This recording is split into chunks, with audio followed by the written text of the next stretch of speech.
Thank you very much, everybody. So a quick comfort break there. The main coffee break is following this panel, so stay tight. There's some really good food coming up as well, so definitely lots to look forward to. As I've said, we have our 5:30 networking party as well. I do hope that you and all your friends are going to stay and join us for that. So it's my pleasure now to hand across to Anisha and Mohammed from Klarna, who's going to be chairing this session. Anisha, welcome. I'll let you introduce yourself properly and let's get underway. As ever, you can either put your questions to the panel via the app, or you can just stick your hand up and I'll try and bring you a mic as soon as we can. All right, let's get underway. Thank you, Anisha. Limited, yeah. Come on. Thank you. Can everybody hear me? Yeah, fantastic. Hello, everyone. Big Klarna in the audience there. Fantastic. Great to meet you all. I'm Anisha. I'm the head of UK partnerships at Klarna, and I'm going to let the panel introduce themselves. Daniel, over to you. Hey, I'm Daniel Holden. I'm the Group CEO of Trust Payments. It's a very high-growth fintech disruptor in the market across payments, banking, and value-added services, and we're pioneering this concept around converged commerce. Yep, thank you. I think we are David Park, who's just left the room. My name's Clive. I run a consultancy company, and it's quite a small business, but we work in many different types of payments, now pay later, prepaids, mobile, such like. We work with quite a number of retailers and merchants, so I hope there's some retailers and merchants here in the room today. Good afternoon, everybody. My name is Paul Farquharson. I manage our strategic partnerships at checkout.com across EMEA. So we're effectively a kind of global payment service provider. I say kind of next gen, but that's a bit kind of corny these days, but I suppose we're a fintech company at heart. And yes, effectively we're looking forward to today's panel. Amazing, thanks. I realised I didn't introduce what Klarna is, how arrogant I think everybody knows.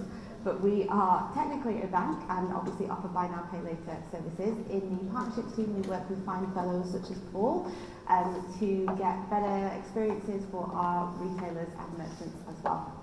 And that's what we're going to be talking about today. So seamless payment experiences and the checkout experience. So Daniel, coming straight in with a question for you. What's the latest in your world on web checkout solutions? Okay, well, I think, look, first of all, there's two big themes that are going to be very, very prominent in the next 6 to 12 months in our minds. And the first one is this fight to be the front of the wallet, okay? And the battleground is set. We've had the big fintech technology businesses, Google Pay, Apple Pay on one side of the fence, obviously disrupting the wallet load, being very, very prevalent, of course, in terms of the mobile journey, and that's on one side. But then on the other, because of this new standard around secure remote commerce, really the schemes now are starting to really fight back, and there's going to be the launch of Click to Pay, and that first wallet solution, if you like, that first view of the checkout page is going to be the battle of the next 6 to 12 months in my mind. And that's going to be very, very interesting because, you know, previously people have said, well, actually you're still paying with a Visa card or a MasterCard, etc. in schemes. But actually the underlying economics of how that flow works is fundamentally different. And I think, not to be a doom and gloom sayer, but actually everyone recognises there is going to be some pretty sizable economic impacts in the next few years with the recession. And actually businesses are going to be really fighting for margin. And so long gone are the land grab days, I think, in terms of expanding acceptance, but it's really going to be about margin and profitability. So that's going to be a very, very exciting battle. And then, and actually then the second part is also really exciting, and unfortunately, I'm going to have to pull up, you know, it's an unfortunate name around checkout. I'm going to pull you on this in a minute. Because actually, interestingly, the word checkout is going to be somewhat moved on, and we're going to be talking about check-in. And check-in is going to be the next wave, because historically, if you think about it, when you have gone online, you've thought you're anonymous, and actually you probably haven't been anonymous. But when you go into a shop or retail environment, you think everyone knows you, and actually no one knows you. You're completely anonymous. And actually, what's happening now, and people have talked around omnichannel solutions, but this convergence of the digital systems and the digital processes mean that actually you're not anonymous, and that it will now become a much more experiential journey for retail, and that, as I said, that check-in solution will be very, very important. And then you get things like, off the back of all of that, you get things like, the Amazon Go and the walk out technology, because you've already checked in, and therefore, back to your point around seamless payments, the payment becomes literally an afterthought in the journey. But you've had a great experience. Sure, and I think, is it that customer desire that is driving all of this? We often at Klarna, everything that we do is driven by wanting to be where the consumer is. We want to be there, this idea of ubiquity. Is that what's driving it, and will we continue to see that at the forefront of most businesses? Well, again, everyone's talked about digital payments accelerating through the pandemic, and that's been completely recognised. But if you think about it, there aren't that many digital commerce journeys for customers. The only one really that's been embedded that everyone accepts is around airlines and transport, because everyone recognises the journey for if you book an airline ticket, your loyalty's locked in, your ID verification's done, your payment's done, it's all seamless. Indeed, you can buy things obviously in the app and collect it at the airport, etc., and vice versa. But actually, if you look at any other vertical industry, it's virtually non-existent, and that will very rapidly change. So is it driven by the customer? To some extent, yes. But it's also just driven by the economics of the reality of retail, right? It's very, very low margin for retail. And actually, most of these options, like self-checkout options, have not been available to relatively mid-market players. I mean, Conrad, one of the panel members last was talking about complexity at scale. And actually, if you look at these mid-market retail players, that's what they're dealing with, complexity at scale. It's fine for Tesco to put self-checkout options in, but now these smaller mid-market players have the option, much smaller units, much more economical, and that's going to be a massive wave of demand. And Paul, from checkout to check-in, are you rebranding anytime soon off the back of Daniel's summary there? Yeah, I like the new company name. I'll try and see if I can run it by Guy and see what he feels. But no, I think the age of kind of social logins was something that's been around actually for a few years now with social media and their games. And I think there is definitely a place of bridging that to social commerce, which again was another big kind of topic a few years back around how you bridge that login with actually making people transact more seamlessly. But I think we're in an age where there's really going to be a balance and trade-off between those who want to remain anonymous throughout the journey, and those who want that richer experience and personalized experience at the point of login and all the way through checkout, who are okay giving their data. And I think we want to try and make it simple for customers. We appreciate that there's almost, again, it's an old term, like a NASCAR effect of payment options when you get to when you wanted to buy whatever you want to buy. And it's confusing for customers, it's confusing for merchants to know which one is the right option. And that's where I think the kind of technology that we're leaning into is actually let's make that option smart. And what I mean by that is let's get the consumers to kind of tell us what they want those options to be surfaced at the point of the journey, whatever medium they want to kind of check out. So we see that whether it's kind of Instagram or whether it's other social platforms that are allowing that kind of click to buy technology within the apps themselves, or once they're discovering products, all the way through to kind of general apps. I think that's what we're kind of seeing is if we can create smart technology that will simplify what that buying experience should be, that's what we're kind of leaning into to create that sort of kind of technology which is plug and play for merchants to be able to adopt and then work with third-party partners to allow that sort of kind of, I guess, kind of experience. But I think to the kind of point that you were raising there around the complexity that we've seen around trying to optimize that checkout experience, we believe that partnerships have really evolved into much more embedded on-site with merchant, virtually or actually physically, to really dive into what the merchants want and their customers and really understand the dynamic of their overall business from a systems perspective, and then work backwards from that point. So whether it's partners can fulfill that for us, whether it's checkout can be part of that experience. There's not a kind of like, this is my ball, I want to play with it, it's my park, you can't play. It's, we need a much more open source approach to solving these checkout solutions. But sure, amazing. And then Clive, just thinking about the work that you do in your consultancy and the people that you're meeting with, is that the same message you're receiving? Is that what people want? And by people, I mean merchants and retailers that you're working with. Yeah, I think ultimately it is, you touched on it, it's customer choice, isn't it? It's context, it's the environment, it's geography. Not everybody has access to all forms of payment or chooses to use them. A lot of people still use cash in certain circumstances. Friction, everyone's looking for a sort of a seamless journey, quick journey, instant gratification, instant delivery, next day delivery. Being double-minded. Can you not hear me? Now. You can now. Oh, do you want me to start again? From the beginning. Oh gosh. I don't know what's happening, but it's all about choice at the end of the day, context, availability, geography. It's about everything, isn't it? All mixed together. Someone said it before, it's been said many times before, it's not one size fits all, but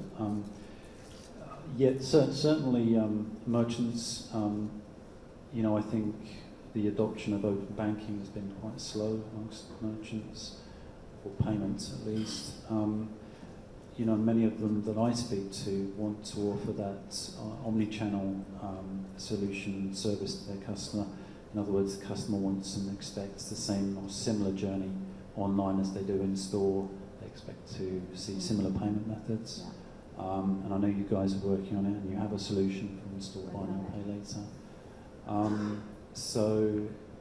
It's relevant context. Size of the transaction, value of the transaction, of course, is important. The higher value, you're going to have to expect some friction in that transaction. Yeah. And just thinking about that omni-channel journey, so you just mentioned it, at Klarna we're really thinking about bringing that, it's almost the other way around now, the online experience in-store, and what does that look like? And we're looking at digital card solutions, QR codes, and direct integrations where possible. Do we think that merchants, retailers, and consumers, that is high on the priority list to create that in-store experience where relevant? Open to whoever wants to take that one.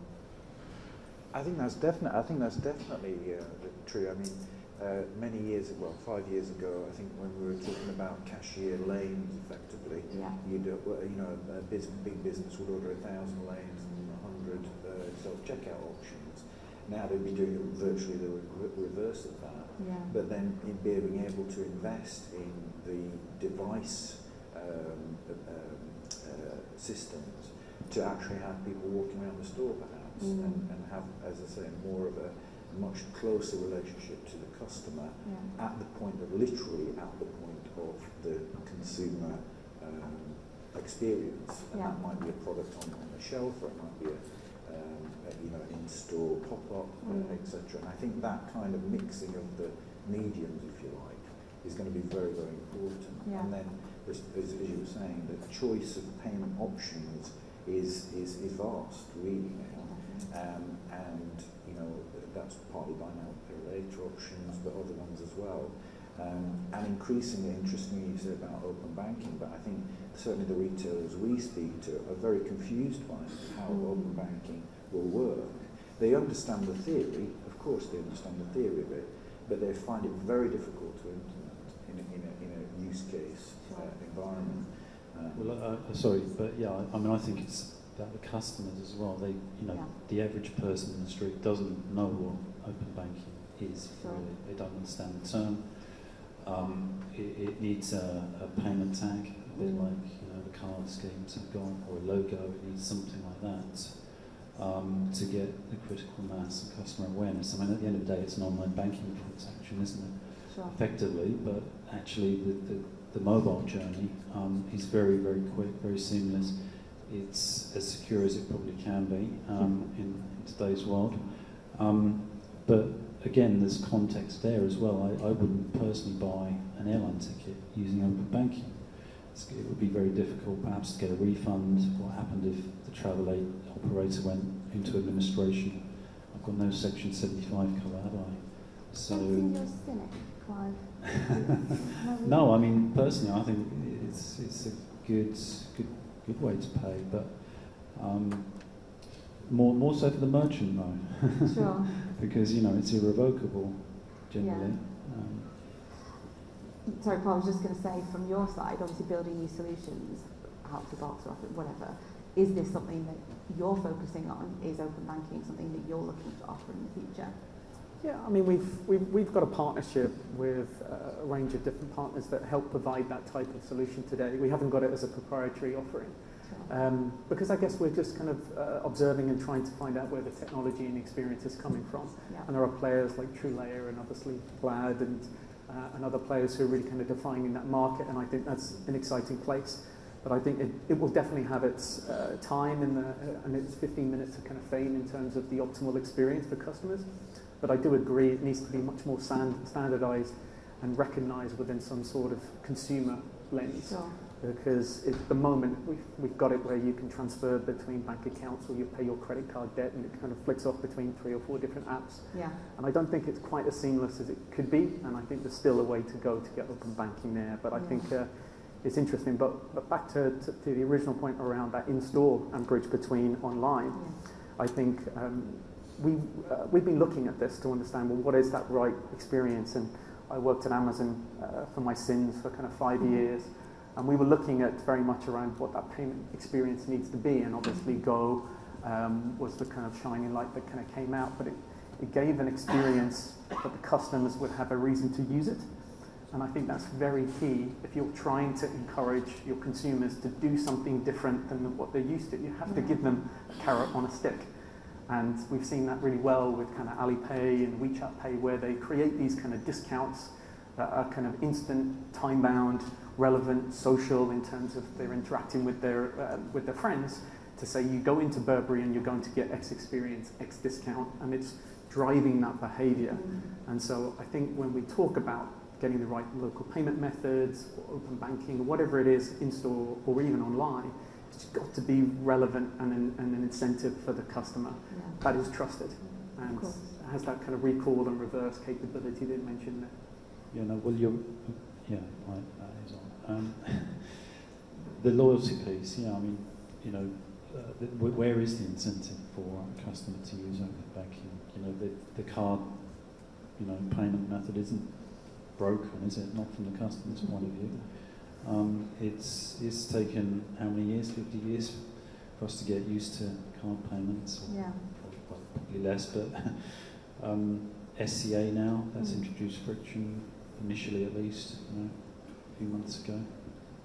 I think the point around the open banking and loyalty, I think there is this personalisation of the consumer journey that's obviously key to retailers' propositions. But actually there hasn't been really any personalisation of the payment, actually, and that's going to become much more relevant. And particularly when you drive that around data analysis and moving the loyalty programs away from specific card solutions. I mean, how many of us have had previously 10 plastic cards in our wallet for different loyalty schemes? I mean, that's just going to be completely eroded over the next few years because people just won't do it. I mean, partly because of the mobile journey, but also because they expect that to be seamless within the flow. And so I think that can only come together through data, and that same data will be driving open banking solutions, because it's not just about the payment itself, it's about the surround sound, ID verification, there's credit checking, the details of that particular consumer on the journey. So I think all of going back to these connected services really, I think they were previously separate, that are now going to be all joined together. And I think really, the next wave of success for retailers, particularly, is going to be pulling them all together. Definitely. I think just that point that you made, kind of around who the customer is. There's a big demographic piece. So at Klarna, we're often, tarnished with the label of we're just Gen Z, millennial, that's who we're going after. But that is obviously a large amount of our consumers, as well as other demographics as well. And one of the things we're finding is they want to have this choice. And some of you may have seen, we did this ePay credit campaign a few months ago. That was huge for us because the Gen Zs and millennials of the world don't want to take out a credit card and, as you say, have 10 cards in their wallet. And that's something that has dramatically changed. So to your point, Clive, that's something that people want now, that perhaps 10 years ago wasn't something that they wanted because it wasn't available to them. So I think the momentum that particularly we've seen at Klarna has been following that trend. I'm going to say the C word now. Prepare yourself. Crypto. Dirty word. I want to say it because I want to get it out of the way because I'm absolutely not an expert on this topic at all. But we are asked at Klarna all the time, are you going to start accepting crypto? And my answer will always be diplomatically, I don't know, maybe, never say never. But as I said, we go where the customer goes. And right now, from what we're seeing, taking a slightly more controversial opinion, consumers, the average Joe on the street doesn't know enough about crypto to start accepting it and for it to transform the payments landscape that we see. What are your thoughts on that? I'll start with you, Paul. Yeah, so I think we've got a fairly healthy attitude to curiosity in this space at checkout. So we're very fortunate that the team like to lean into new technology. I suppose it comes down to we're interested to see where blockchain can actually result in payments. What type of payments can blockchain really facilitate? And then the other strain of kind of thinking in the business is really what is the opportunity for non-crypto merchants to accept payments in a kind of day-to-day world? And I think that's what we're building out a team to understand. But I think at the root of this, it comes down to trust. There is just not a wide variety of trust within crypto. It's got obviously a bad rep. But actually, we believe that it's through regulation and working with all the authorities and the financial institutions that if we're part of the conversation, it allows us to be able to help understand what the journey needs to be. And we're not looking at an endpoint. It's just the experience of going through, and you know what it's like. You start off here, you go through a huge mess, and you end up somewhere over there. Yeah. And I think that's what we recognise, that we're really excited to get involved in that kind of journey and see where it can go. And at the moment, it's about an investment primarily. That's what we're seeing at the moment. But we recently conducted a study of 30,000 consumers worldwide, 11 different countries, 3,000 merchants. And within this, just to get a pulse of what is the sentiment towards blockchain and cryptocurrencies. And 82% of these consumers said, look, we would love to see being able to use this outside of being able to go to our existing customers such as Binance, Crypto.com, Blockchain.com. And we're very lucky that we've got kind of quite a high proportion of existing customers who are the main crypto exchanges globally. And so we've at least got some insight and some data that we can then take forward to try and understand where that journey will head down towards. But what's interesting is when you talk about who are the consumers using it, it is really kind of 18 to 35-year-olds who are super curious, interested in diversifying their investments, buying it as an asset. And then there is a small proportion of that age bracket that are then looking to use it in a payment function that they're after. But within the same report, merchants who were also asked, only 23% of them said we're actually interested about, from 2024 onwards, being able to use some sort of cryptocurrency as a way of taking payment in the future. Yeah. But it's a kind of long way to say that we're on that journey. We're going to definitely lean into it, and there's a huge investment that's going into that. And our head of crypto globally, Jess, she sits on the board of the Bank of England around basically digital currencies.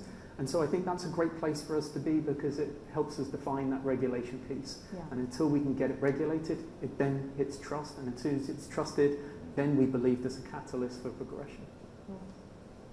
Any thoughts? Yeah, well, I mean, I agree with what Paul's saying generally, and I mean, it's largely right now a vehicle for speculation, for investment.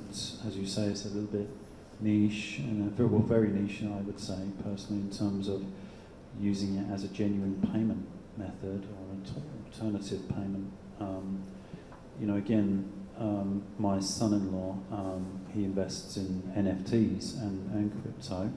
He claims me to explain what that means. I will leave. I have no idea. He says he's made a lot of money out of it, but he hasn't, bought his Aston Martin just yet, or paid off his mortgage. But I said, you need to cash it in. You need to cash it in. If you've made money out of it on paper, and you need to cash it in. Otherwise, it's not. You haven't really made anything. I just think it's still a bit niche. It's still, as you say, it's been tarnished in the past. Silk Road, etc. I was still talking to someone earlier today, actually. Apparently, you can buy gift cards to invest into Bitcoin. You can then use that Bitcoin or crypto to buy a fake COVID pass to allow you to travel to Portugal or to some of these other countries where you still need a COVID pass. So I think it's interesting at the moment. You're right to watch it, totally, absolutely. But what's the difference between crypto or digital currency and what the government's trying to do with central bank digital currency? In my sort of layman's customer hat on, consumer's hat on, most of our currency is already digital. The central banks want to control that because they want to try and control inflation and other economic KPIs.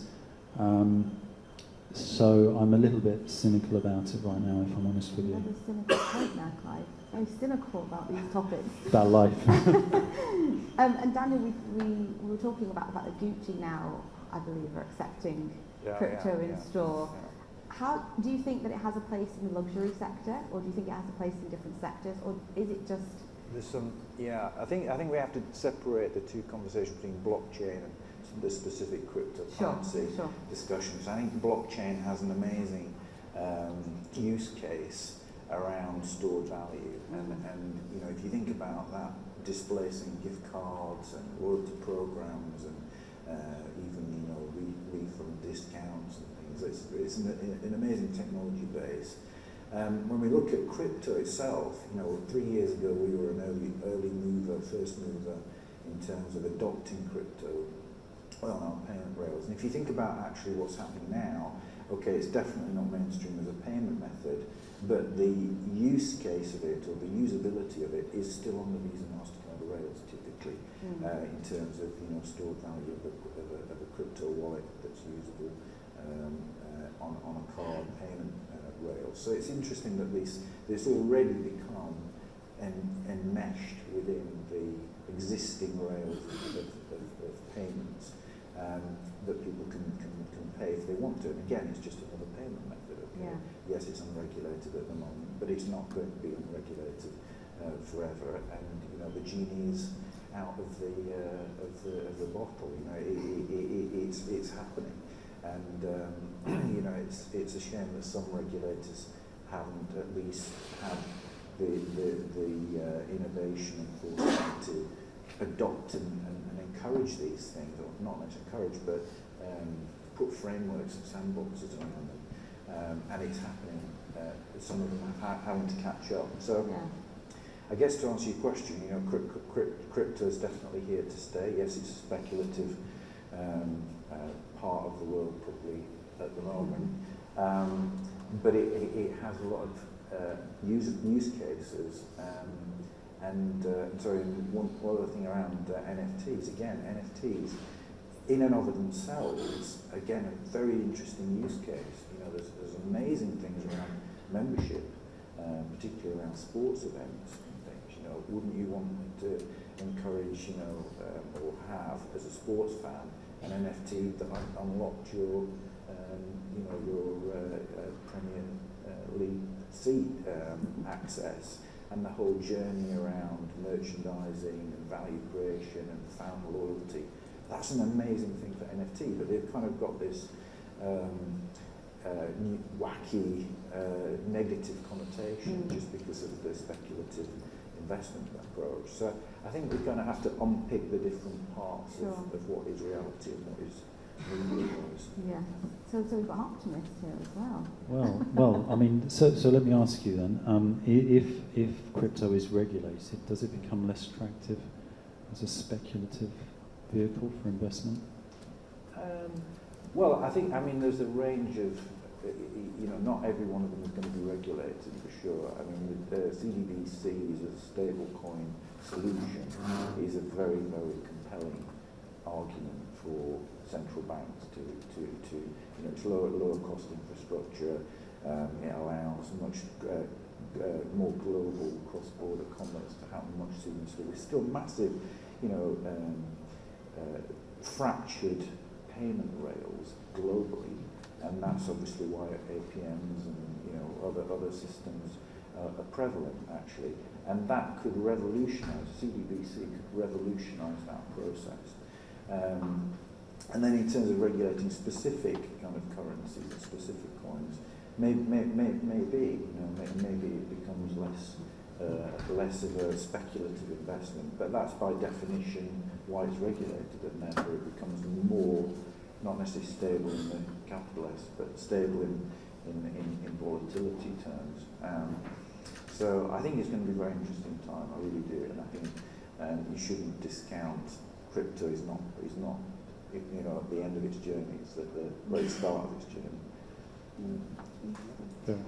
And then just thinking about the banking industry and how that's dramatically changed when it comes to payments as well. I think we talked about Facebook being in itself a bank of sorts.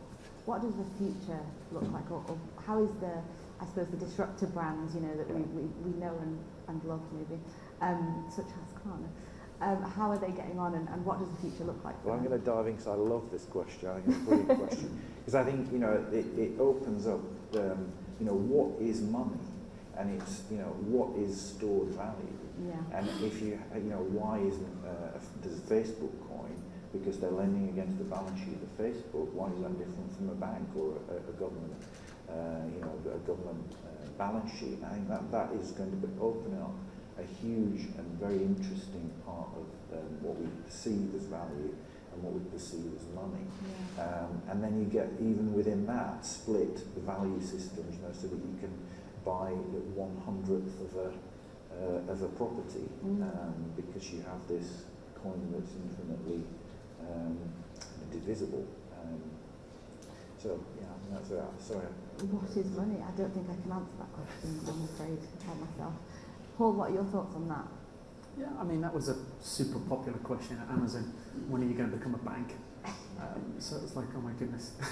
I think it's just such a complex world that in general, working backwards from either an opportunity or what a customer needs in a retailing or in a commerce environment, there's got to be a strong pull for why somebody would become a bank. Yeah. It takes a high amount of investment and a huge from top down mindset and vision in order to be able to deliver some value. And so I imagine until one of those kind of big tech companies decide that we want to do it because it makes sense for our customers and we will get X value from doing it, then I think that's great. I think there's other kind of startup and challenger banks all over Europe and now the UK which are gaining traction. I think competition is very healthy, so I think anything to make a better customer experience. And I think more about control of people's finances. Yeah. I think that's the biggest element. And I still get frustrated with my bank with the lack of insights around my spending. I get one email once a year to say you've spent X amount on a supermarket, X amount in a cafe. But I know there's other apps out there can get that kind of granularity, but I still think we've got a long way to go where banks can really kind of proactively deliver much more value for the data that they're actually consuming with us. Definitely. And I think we did a study a couple of a year ago, 18 months ago.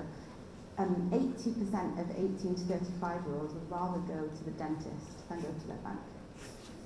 I hate the dentist, and I'd still rather go there. I think there is this element, and this is why the likes of Revolut and Monzo, from payments and a banking perspective, have been so popular, because there is no scary blue bank staring at you, and it seems like an unattainable, that you can't understand what it is that's going on behind those doors. Do you think that the rise of those disruptive banks, the more that we see of them, it will deplete the existing banking industry, or do we have? Is that too far-fetched? That's a really big question, isn't it? I mean, I'm obviously not the 18 to 35 demographic, but I can't remember the last time I went to my high street bank.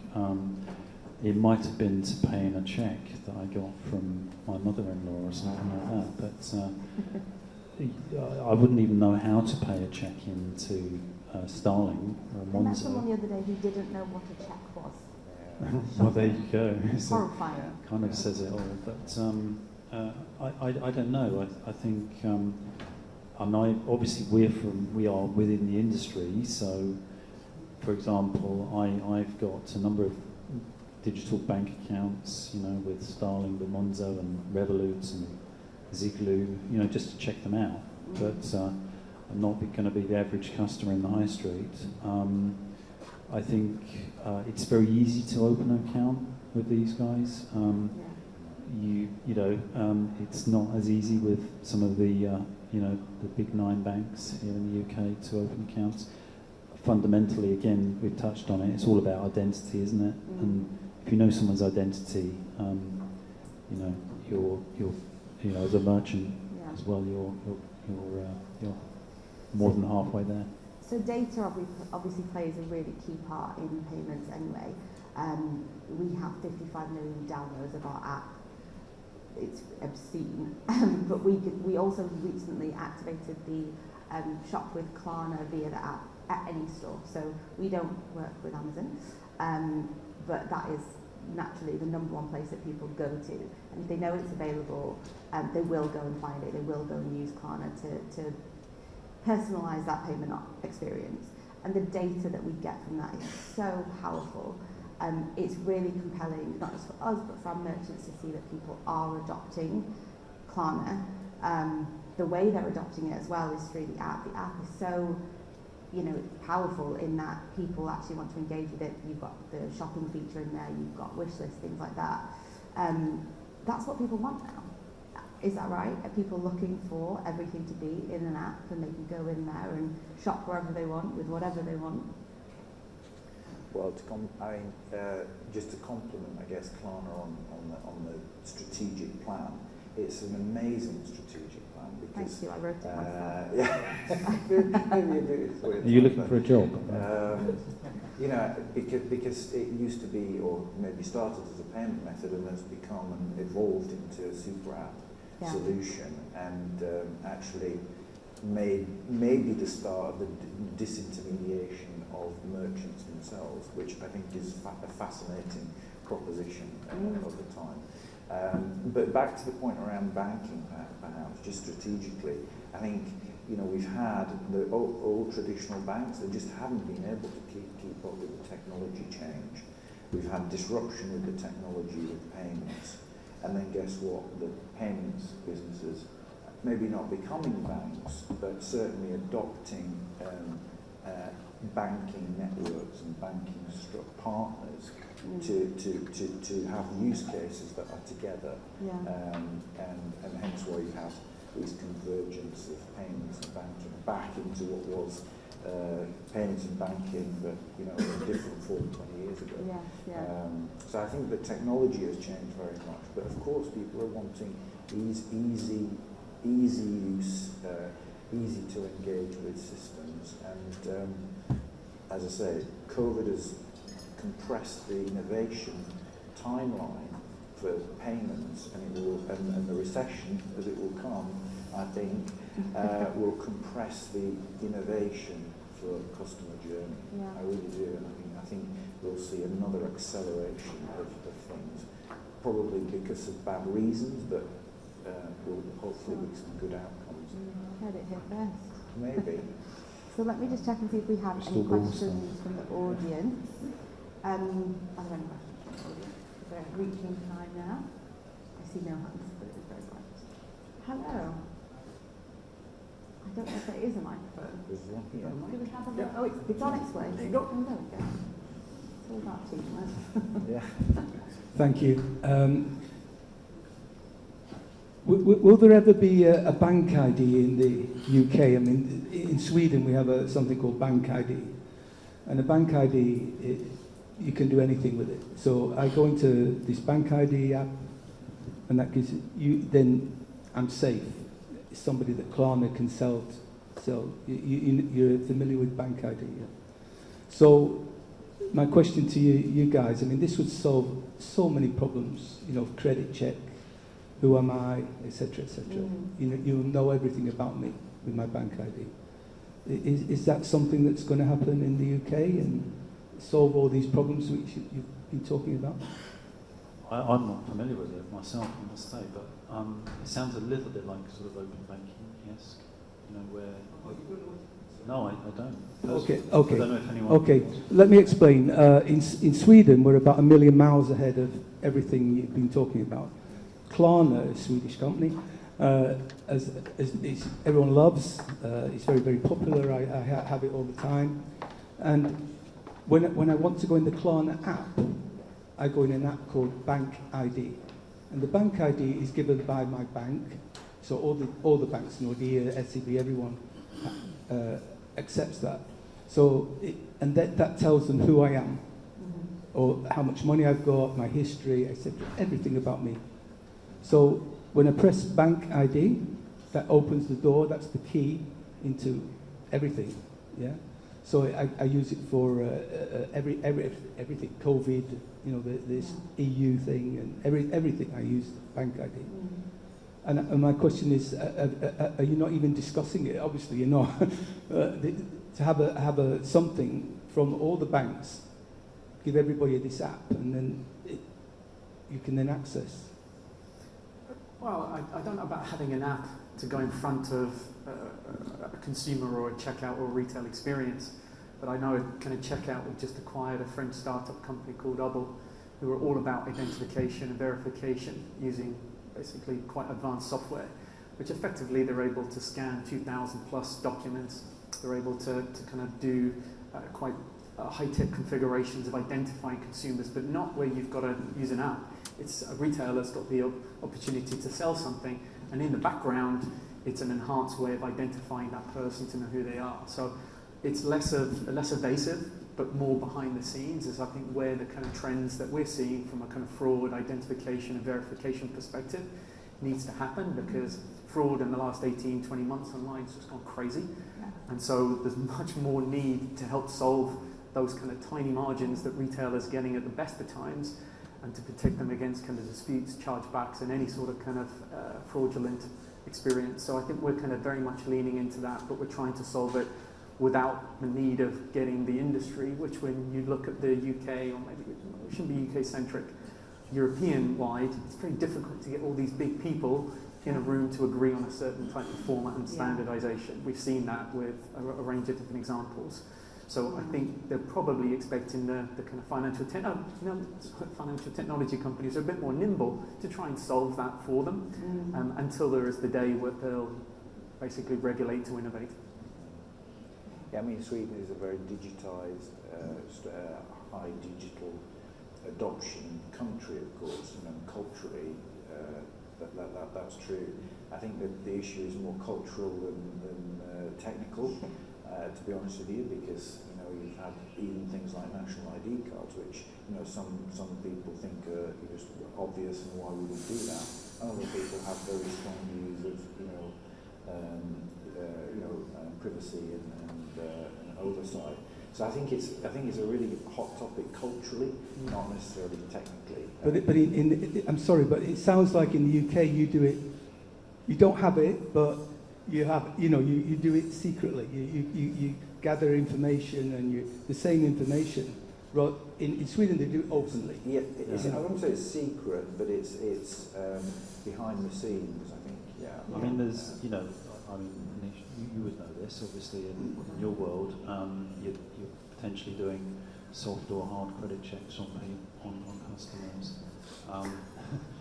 Did you bring that up, Clive? Sorry. But I mean, it sounds to me a little bit like Experian or Equifax or LexisNexis sort of all rolled into one.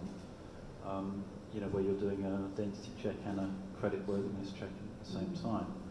I think it spans a bit more than that though, because it's used outside of banking as well. So outside of Klarna, it's used for things like your COVID passport, etc. And as Daniel says, we're not there yet in the UK. And I do agree, I think there is an element of this which is very cultural. You know, when we look at the Swedish market, obviously we are a Swedish business, we look at that market as our playground, if you like, and we can do lots of these things, we can be the first adopters. We don't have that in the UK, so we're learning as much as anything else, and just to that point in regulation, we're working very closely with the regulatory change that is happening, and that is new, that's not something we do have in every other market. So I mean, I can't officially say, but I would say we'd be very close to anything coming to the UK that looks like a bank ID. But I don't think it would be for everything. I think it would be probably specific to, yeah, maybe the banking industry with a view to grow in the future. My 10 cents. Any other questions?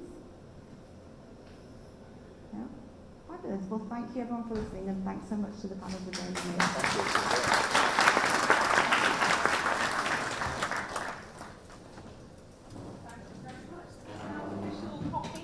Please come and join us outside, and we'll see you back here in about 20 minutes. Thank you.